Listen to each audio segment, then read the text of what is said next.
When I bought my home in a quiet Florida cul-de-sac, I never expected the neighborhood politics to feel like something out of a reality TV show. But that's exactly what happened when my refusal to let the HOA president into my home spiraled into a full-blown scene, complete with screaming, police, and a punchline that had the responding officers laughing out loud.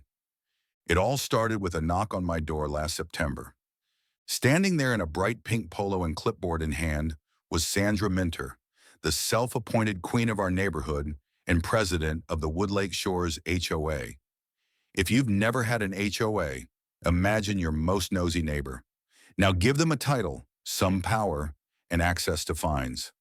"Hi," she chirped, looking past me into my house. "I'm doing an inspection of all HOA properties. We're checking for unauthorized modifications." I blinked. "I'm sorry, what?" Sandra repeated herself, only this time with a firmer tone, like I was a stubborn child. "We had a board vote, and we've decided to inspect all units for violations. I need to step inside and take a look around." "Nope," I said. "You're not coming into my house." That was when her smile disappeared. "You're required to comply," she snapped. "Section 8.3 of the Community Agreement says the HOA has the right to access any property for inspection." "Sure," I replied. "Property, not my private living space. You can inspect the yard, the roof line, and the exterior. But unless you've got a warrant or you're the fire marshal, you're not stepping through that door."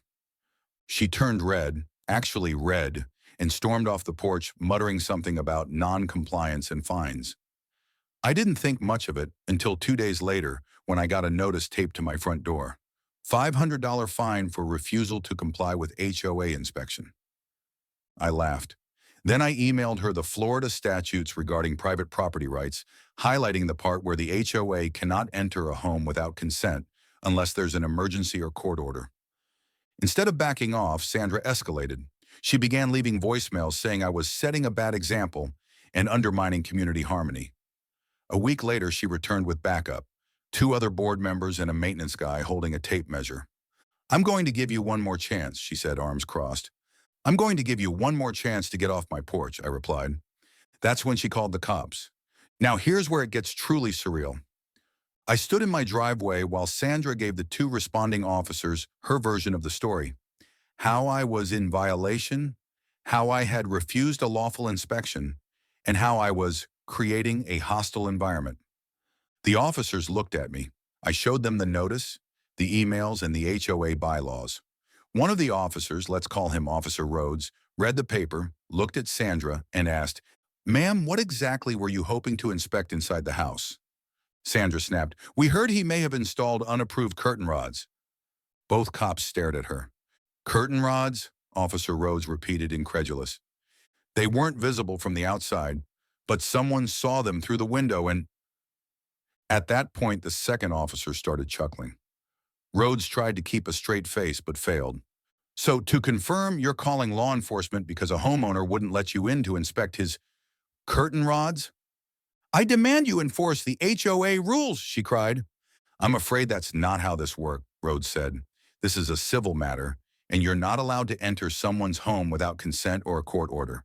If anything, he could file harassment charges." Sandra turned beet red again, sputtered something about calling her lawyer, and stormed off. The officers hung back, laughing quietly as they walked back to their cruiser. "Good luck with the curtain crime," Rhodes joked as they drove off. Later that week, I filed a formal complaint with the HOA Oversight Committee and our city's HOA Regulatory Office. Turns out Sandra had a long history of overstepping her bounds.